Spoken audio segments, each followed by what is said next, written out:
Good evening, all. It's another quiet night here in Texas. Wish we had some weather to talk about, but we'll be there soon. Got a second quarter moon, gibbous moon here.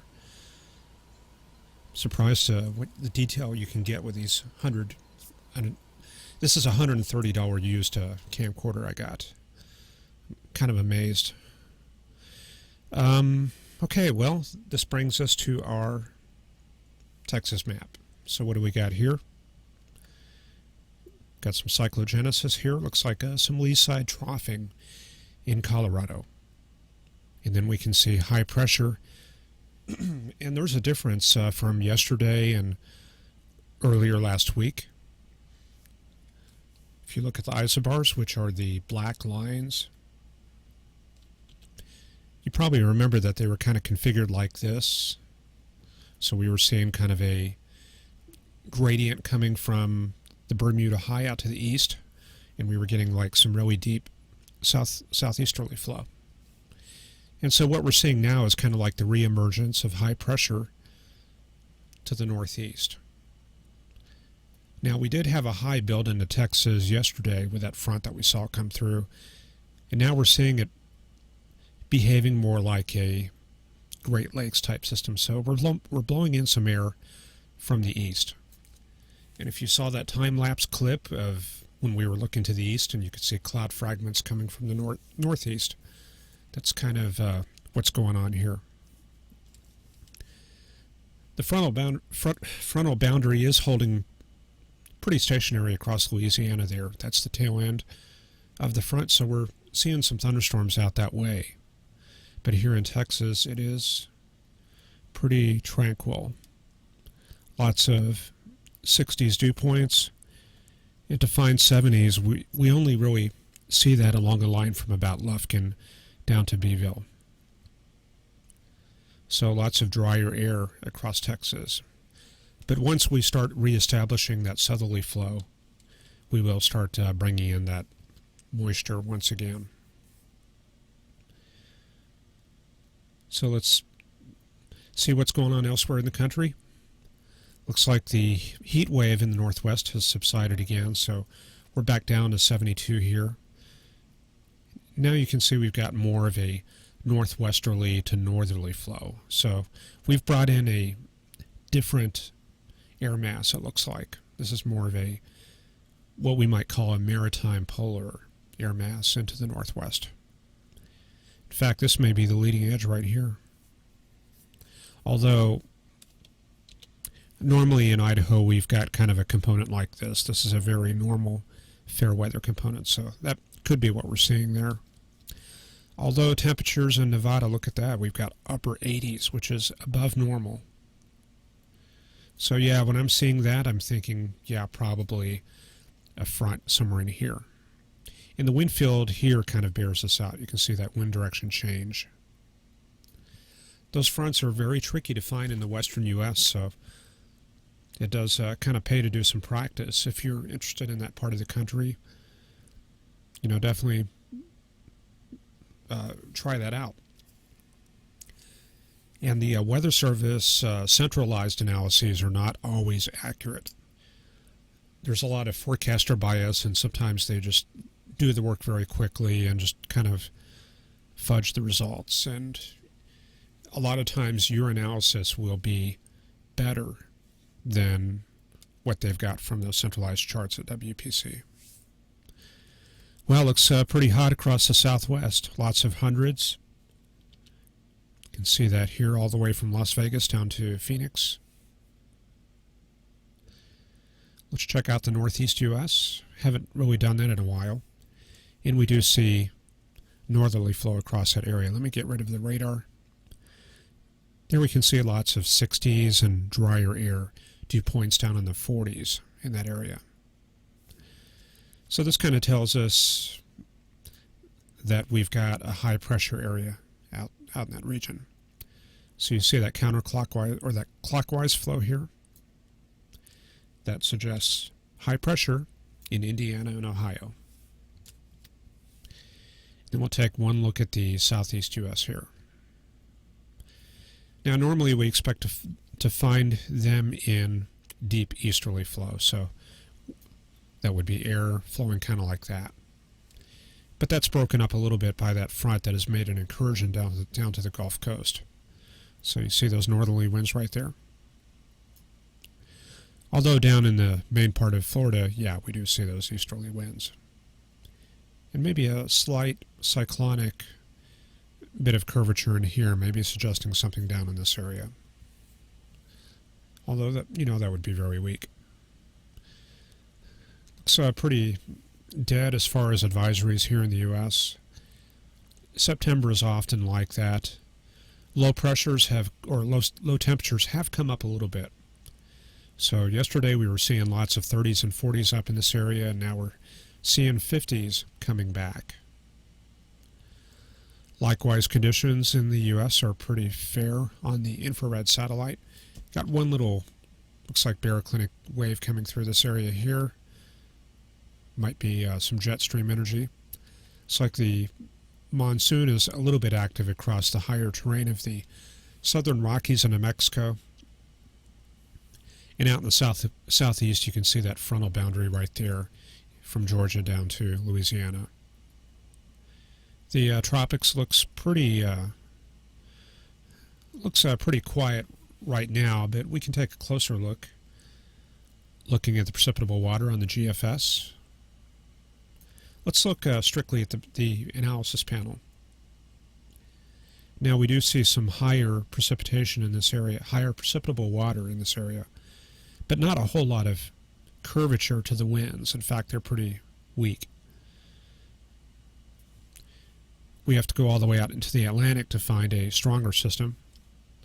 Get back there. There we go. This looks like a tropical storm coming together here. And then we've got another one off the coast of Africa right there. And in between those, easterly wave ridges.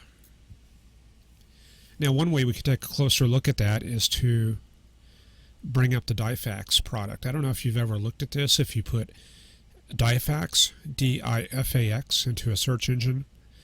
This is from albany.edu. You can see they've got a little bit of an outlet from the Weather Service for these charts. These are meant to be broadcast to ships like container ships and supertankers and remote aviation posts. The service is a little bit obsolete, but this is kind of a holdover from when these were common.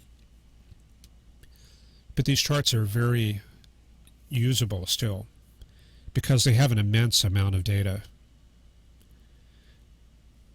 This is the tropical chart. I don't know if you've made out the geography, but here's Central America right here. And there's the west coast of Central America. And then we've got Cuba right here. And then Puerto Rico here, Dominica there. So, where are the waves? Where do we see waves? Here's a cyclonic wave.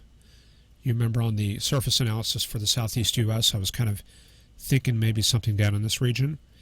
And that's certainly suggested by the data, so that's one area to watch. And then further out this way, there's that potential tropical storm coming together. But in between, it's very fair. In fact, there's the easterly wave ridge right there across Puerto Rico. And these charts are pretty neat because they go further west, all the way to the African coast there. So there's that next wave that we were seeing there on the satellite imagery, or actually that was the GFS. And if you wanted to go further west, they've got a bunch of other charts in here. Let me just pull that up for the heck of it. So yeah, here's deep Central Africa. That easterly flow just kind of continues, generating those easterly waves that head out into the Atlantic. Then once we get down to the Arabian Sea, looks like a very stout southwesterly flow here. So things definitely change in that region. Okay, let's see. That's about all we'll do on that. Very hot temperature there in Riyadh. 43 Celsius. That's going to be 104, 6, 108. That's going to be about 109 Fahrenheit. So summer's not quite over for those guys. And this is a quick look at the SPC analysis here, or the forecast. So there's that first hurricane. That's going to recurve to the north and be out of the picture. And then we'll keep an eye on this. That may evolve into a tropical depression across Florida over the next few days.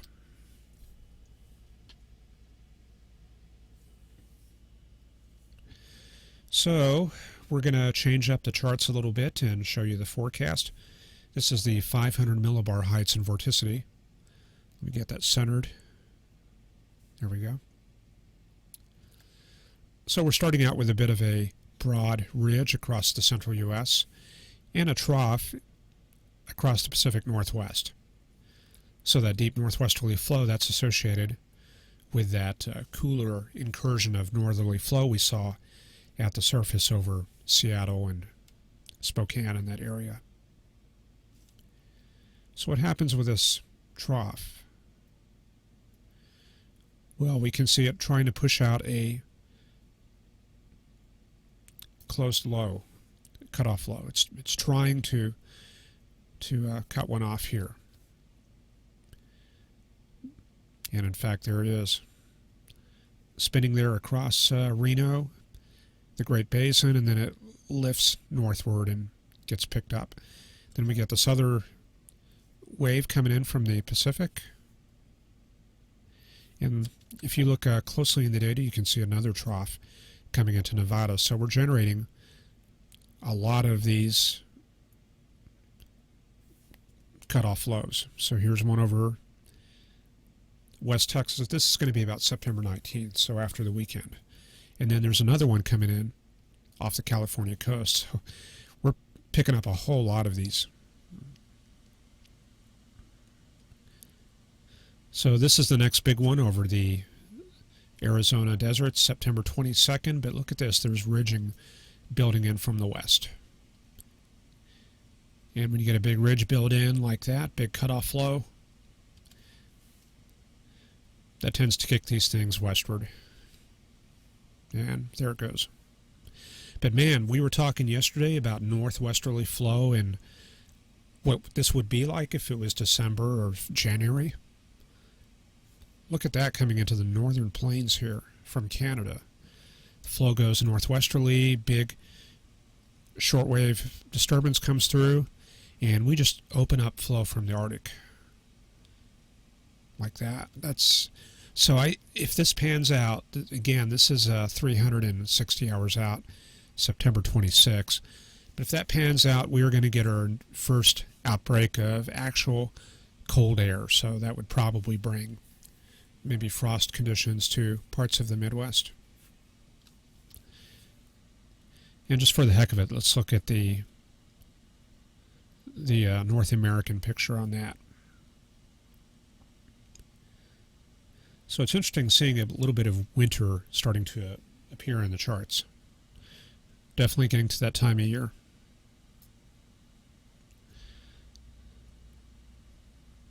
So here we go. This is the 320-hour chart.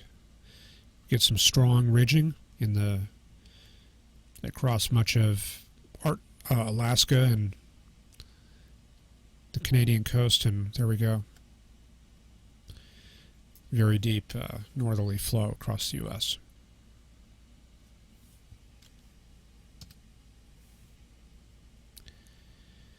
Okay, we'll just take a very quick look at the short term, and I think we'll be done. So here's that high pressure we were seeing in Indiana. This is a chart for right now. And there's the long wave trough the lee side trough across eastern Colorado. So going forward, we start to pick up some southerly flow from the Gulf there in Texas. So there it is, spreading northward. And then we pick up our next front, starting to sink down through Indiana, Illinois, and into Kansas. This is about Wednesday.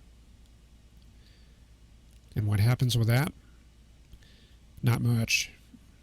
Very slowly creeps southward, and then we pick up deep southerly flow again. In fact, precipitable water goes way up towards the weekend across Texas. So it looks like rain chances will be going up through the end of next week this upcoming week into this weekend. In fact, here we go. We've got pretty good easterly component in Texas. Very strong precipitable water. This is Monday. So I think we're looking at a very wet pattern here if this pans out after the weekend. And you can see a little bit of that northerly flow started to come in at the very end. See those strong northwesterly winds, low pressure here in Illinois. If this was January, this would be a good setup for a blizzard, because the precipitation pattern would be kind of like this. We'd have dry slotting into Kansas and Missouri, and we'd be looking at this area here for some good snowfall. Although it is September, so we're not going to see that. But man, things really open up. Very strong northwesterly flow here at the end. But I guarantee you that's going to change. It's either going to get deeper or the system's going to be erased and we're going to have something else there, because that's very far out. Okay, that's all I got for tonight. I'm going to go out and get some fajitas with my kid, and I will see you tomorrow at the same time, 8 o'clock.